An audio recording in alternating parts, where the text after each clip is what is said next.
በዓለም ዙሪያ ላላችሁ ቅዱሳን ዛሬ ደግሞ እግዚአብሔር በልብ ያስቀመጠውን የመጽሐፍ ቅዱስ ክፍል እንነጋገራለን። የእግዚአብሔር መንግስት ውስጥ ያለ በረከት የሚል ነው። እግዚአብሔር መንግስት ውስጥ ያለ በረከት በመጽሐፍ ቅዱስ ውስጥ የእግዚአብሔር መንግስት ውስጥ ያሉ በረከቶች ከስጋዊ በረከቶች በላይ መንፈሳዊና ዘላለማዊ ናቸው። እነዚህን ስንጠቅስ እግዚአብሔር በመንግስቱ ውስጥ ያሉ በረከቶች ዘርዝረን አንጨርሳቸውም። በሰዎች ህይወት ውስጥ እንደ ግለሰብ ብዙ የእግዚአብሔር በረከቶች በመንግስቱ ውስጥ ሄደው ተከናውነው ታይተዋል። እንደ ህዝብ ደግሞ ቃል ኪዳን ካደረገበት ከእስራኤል ህዝብ ላይ ደግሞ የእግዚአብሔር በረከቶች ሆነው አይተናል።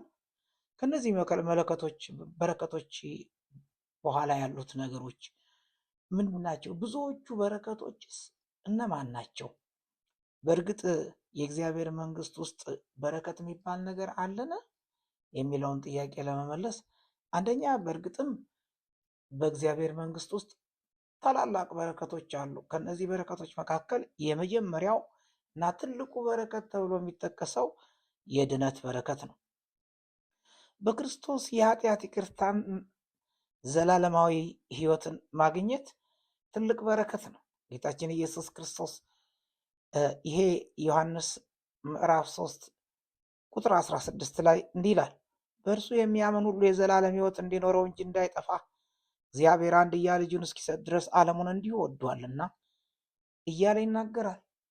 ይህ የድነት በረከት ጌታችን ኢየሱስ ክርስቶስ የተሰዋለት የድነት በረከት ትልቅ በረከት ነው። ሌላው ኤፌሶን ምዕራፍ 1 ቁጥር 7 ላይ የክብር አባት የጌታችን የኢየሱስ ክርስቶስ አምላክ እርሱን በማወቅና የጥበብንና የመገለጥን መንፈስ እንዲሰጣችሁ እለምናለሁ ይላል። የክብር አባት የጌታችን የኢየሱስ ክርስቶስ አምላክ እርሱን በማወቅና የጥበብንና የመገለጥን መንፈስ እንዲሰጣችሁ እለምናለሁ እያለ ይናገራል። የጳውሎስ ምኞቱን ደግሞ ትልቁ ነገር ይሄን የእግዚአብሔርን ትልቁን እቅድ ለማወቅ የእግዚአብሔር ጥበብና መገለጥ ለቅዱሳን ሊበዛ እንደሚገባው እናያለን። ሌላ ሁለተኛ የጽድቅ በረከት ነው። በእግዚአብሔር ፊት ጻድቅ መባል ትልቅ ነገር ነው። ስለዚህ ሮሜ ምዕራፍ 5 ቁጥር 1 ላይ እንግዲህ በእምነት ከጸደቅን ይላል በእግዚአብሔር ዘንድ በጌታችን በኢየሱስ ክርስቶስ ሰላምን እንያዝ። ማቴዎስ ምዕራፍ 6 ቁጥር 33 ደግሞ እንዲህ ይላል፣ ነገር ግን አስቀድማችሁ የእግዚአብሔርን መንግስት ጽድቁን ፈልጉ፣ ይህም ሁሉ ይጨመርላችኋል እያለ ይናገራል። ጽድቅ የሚፈለግ እንደሆነ ከጽድቅ በኋላ ሌሎቹ ነገሮች የሚመጡት እያለ ይነግረናል። ጽድቅ አስፈላጊ እንደሆነ በእግዚአብሔር መንግስት ውስጥ ደግሞ እንመለከታለን። ሌላው ሶስተኛው በረከት ደግሞ የሰላም በረከት ነው። የእግዚአብሔር መንግስት ጽድቅንና ሰላምን ደስታም በመንፈስ ቅዱስ የሆነ እንደሆነ ሮሜ ምዕራፍ 14 ቁጥር 17 ላይ ይናገራል። ወገኖቼ እግዚአብሔር የሰላምን በረከት ለእኔና ለእናንተ በክርስቶስ ኢየሱስ በኩል አፍስሶልናል። ሌላው አራተኛ የደስታ በረከት ነው።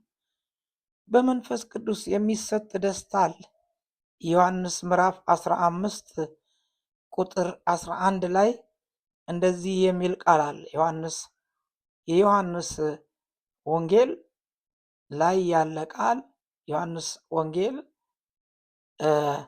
ምዕራፍ 15 ቁጥር 11 ላይ 11 ላይ እንዲህ ይላል፣ ደስታዬ በእናንተ እንዲሆን ደስታችሁም እንዲፈጸም ይህንን ነግሬያችኋለሁ እያለ ይናገራል። ይሄ ክፍል ጌታችን ኢየሱስ ክርስቶስ የተናገረው ነው። በዚህ በዮሐንስ ምዕራፍ 15 ውስጥ ላይ ያሉ በረከቶች የተለያዩ በረከቶች ቢሆንም ቁጥር 10 እኔ የአባቴን ትእዛዝ እንደጠበቅኩ በፍቅሩም እንደምኖር ትእዛዜን ብትጠብቁ በፍቅሬ ትኖራላችሁ፣ ደስታዬም በእናንተ እንዲሆን ደስታችሁም እንዲፈጸም ይህንን ነግሬያችኋለሁ እያለ ይናገራል። ይሄ የእግዚአብሔር ደስታ በእግዚአብሔር መንግስት ውስጥ በመገኘት የሚመጣ ደስታ፣ በመንፈስ ቅዱስ አማካኝነት የሚመጣ ደስታ፣ ቅዱሳኖች የተባረኩበት ደስታ ነው። ይሄ በረከት ደግሞ በእግዚአብሔር መንፈስ ቅዱስ አማካኝነት የሚመጣ በረከት ነው። ሌላው አምስተኛው በረከት በመንፈስ ቅዱስ ቁጥጥር ውስጥ መኖር ነው።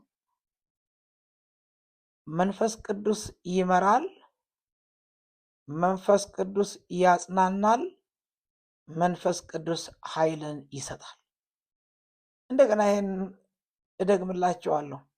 አንደኛ እግዚአብሔር መንፈስ ቅዱስ የሚመራ አምላክ ነው። ቅዱሳኖች አማኞች የሚመሩበት የመንፈስ ቅዱስ ምሪት ነው። ይሄ መንፈስ ቅዱስ ይሄ እግዚአብሔር መንፈስ ቅዱስ ሁለተኛ አማኞችን ያጽናናል። በሚያልፉበት ጎዳና በሚያልፉበት መከራ ውስጥ ሁሉ የመጽናናት አምላክ ስለሆነ ቅዱሳኖችን ያጽናናል። ሌላው እግዚአብሔር መንፈስ ቅዱስ ኃይልን እየሰጠ እያበረታ ቅዱሳኖችን ወደዚያ ወደ ታላቁ ተልእኮ እንዲሄዱ የሚያደርግ ነው። ዮሐንስ ምዕራፍ 14 ቁጥር 15 እስከ 17 እንዲህ ይላል፣ ብትወዱኝ ትእዛዜን ጠብቁ፣ እኔም አብን እለምናለሁ ለዘላለም ከእናንተ ጋር እንዲኖር ሌላ አጽናኝ ይሰጣችኋል። እርሱም ዓለም የማያየውን የማያውቀው ስለሆነ ሊቀበለው የማይችለው የእውነት መንፈስ ነው። ነገር ግን ከእናንተ ዘንድ ስለሚኖር በውስጣችሁም ስለሚሆን እናንተ ታውቃላችሁ እያለ ይናገራል። ሌላው ስድስተኛው በረከት የእግዚአብሔር የልጅነት በረከት ነው። የእግዚአብሔር ልጆች ተብለን መጠራታችን ልዩ በረከት ነው። እኔና እናንተ የእግዚአብሔር ልጆች ሊያስብለን የሚችል ምንም ነገር የለም። የኤፌሶን መጽሐፍ ምዕራፍ 2 ላይ በበደላችሁና በኃጢአታችሁ ሙታን ነበራችሁ እያለን ሙት የነበርነውን ሰዎች የእግዚአብሔር ልጆች እንድንሆን ስልጣንን ሰጠን። ሮሜ ምዕራፍ 8 ከቁጥር 15 እስከ 17 እንዲህ ይላል፣ አባት ብለን የምንጮህበትን የልጅነትን መንፈስ ተቀበላችሁ እንጂ እንደገና ለፍርሃት የባርነትን መንፈስ አልተቀበላችሁምና የእግዚአብሔር ልጆች መሆናችንን ያ መንፈስ ራሱ ከመንፈሳችን ጋር ይመሰክራል። ልጆች ከሆንን ወራሾች ደግሞ ነን ማለት የእግዚአብሔር ወራሾች ነን። አብረን ደግሞ እንድንከብር አብረን መከራ ብንቀበል ከክርስቶስ ጋር አብረን ወራሾች ነን እያለ ይናገራል። የእግዚአብሔር ልጆች መሆናችንን ያ መንፈስ ራሱ ከመንፈሳችን ጋር ይመሰክራል። ልጆች ከሆንን ወራሾች ደግሞ ነን ማለት የእግዚአብሔር ወራሾች ነን። አብረንም ደግሞ እንድንከብር አብረን መከራ ብንቀበል ከክርስቶስ ጋር አብረን ወራሾች ነን እያለ ይናገራል። ሰባተኛው በረከት የጸሎት መልስ ነው። ወደ አብ በነፃነት መቅረብ ነው። ዕብራውያን ምዕራፍ 4 ቁጥር 16 ላይ እንዲህ ይላል፣ እንግዲህ አንዳንዶች በዚያ እንዲገቡ ስለቀሩ ቀድሞም የምስራች የተሰበከላቸው ባለመታዘዝ ጠንቅ ስላልገቡ እያለ ይናገራል። ወገኖቼ ጸሎትን የሚሰማ በእርሱ ዘንድ ያለን ድፍረት ይሄ ነው፣ እንደ ፈቃዱ አንዳች ብንለምን ይሰማናል ይላል አንደኛው ዮሐንስ ምዕራፍ 5 ቁጥር 14 ላይ። ሌላው ስምንተኛው በረከት የመንፈሳዊ ፍሬ በረከት ነው። ፍቅር፣ ደስታ፣ ሰላም፣ ትዕግስት፣ ቸርነት፣ በጎነት፣ እምነት፣ የዋህነት፣ ራስን መግዛት ገላትያ ምዕራፍ 5 ከቁጥር 22 ጀምሮ እስከ 23 ድረስ ያለው እነዚህ መንፈሳዊ በረከቶች ለቅዱሳን ለእግዚአብሔር ልጆች የተሰጡ በረከቶች ናቸው። ዘጠነኛው በረከት የእግዚአብሔር ጥበቃና እንክብካቤ ነው። እግዚአብሔር ለልጆቹ ይጠብቃል፣ ያስተዳድራል። ማቴዎስ ምዕራፍ 6 ከቁጥር 31 እስከ 33 የሚናገረውም ይህንን ነው። አስረኛው በረከት የዘላለም ርስት ነው። አዲስ ሰማይና አዲስ ምድር ከእግዚአብሔር ጋር ዘላለማዊ ሕይወት ራእይ ምዕራፍ 1 ከቁጥር 1 እስከ 7 እንደገና አንደኛ ጴጥሮስ ምዕራፍ 1 ከቁጥር 3 እስከ 4 ድረስ እንዲህ ይነበባል። ኢየሱስ ክርስቶስ ከሙታን በመነሳቱ ለሕያው ተስፋና ለማይጠፋው እድፈትም ለሌለበት ለማያልፍም ርስት እንደ ምሕረቱ ብዛት ሁለተኛ የወለደን የጌታችን የኢየሱስ ክርስቶስ አምላክና አባት ይባረክ። ይህም ርስት በመጨረሻ ዘመን ይገለጽ ዘንድ ለተዘጋጀ መዳን በእምነት በእግዚአብሔር ኃይል ለተጠበቃችሁ ለእናንተ በሰማይ ቀርቶላችኋል እያለ ይናገራል። ጌታ ኢየሱስ እንግዲህ እንዲህ አለ። በተለይ ማቴዎስ ምዕራፍ 6 ቁጥር 33 ላይ እናንተም አስቀድማችሁ የእግዚአብሔርን መንግስት ጽድቁን ፈልጉ ይህም ሁሉ ይጨመርላችኋል እያለ ይናገራል። በእግዚአብሔር መንግስት ውስጥ ያሉ እውነተኛ በረከቶች ጽድቅ፣ ሰላም፣ ደስታ፣ የመንፈስ ቅዱስ መኖር፣ የመንፈስ ቅዱስ ምሪት፣ የእግዚአብሔር ልጅነት፣ መንፈሳዊ እድገት፣ የጸሎት መልስ፣ የእግዚአብሔር ጥበቃና በመጨረሻም የዘላለም ርስት ናቸው። እነዚህ በረከቶች የሚጀምሩት በክርስቶስ ላይ ባለን እምነት ነው። በሙላት የሚገለጡት ደግሞ በጌታ ዳግም ምጽአትና በመንግስቱ ፍጻሜ ነው። የዘላለም አምላክ ሆይ አንተ ድንቅ ጌታ ነህ፣ ኃያል አምላክ ነህ። መኖሪያ የዘላለም አምላክ ነው። የዘላለም ክንዶች ከአንተ በታች ናቸው ተብሎ እንደተጻፉ ቅዱሳን በአንተ የዳኑ የክብር አምላክ እግዚአብሔር ገናናውና ኃያሉ ንጉሥ ዛሬ የክብር አምላክ እግዚአብሔር የዘላለም አምላክ ወንጌልህን እየሰበኩ በዓለም ዙሪያ የክብር አምላክ ሆይ ጌታ ገናናው ንጉሥ ያንተን ወንጌል እየሰበኩ የሚኖሩትን ባሪያዎች፣ ሴት ባሪያዎች፣ ወንድ ባሪያዎች እንድትረዳን ጸልያለሁ። ኃይል እንድታደርግላቸው ጸልያለሁ። መንፈስህ እንዲመራቸው ጸልያለሁ። ኃይል እንድታደርግ የናዝሬቱ ኢየሱስ የጌቶች ጌታ በኢየሱስ ክርስቶስ ስም በዚህ ግን ጸልያለሁ። የክብር አምላክ እግዚአብሔር ይሄን መልእክት የሚሰሙ ካሉበት ካስጨናቂ ነገር ነጥቀ እንድታወጣቸው ጸልያለሁ። አቅጣጫቸውን እንድታሳያቸው ጸልያለሁ።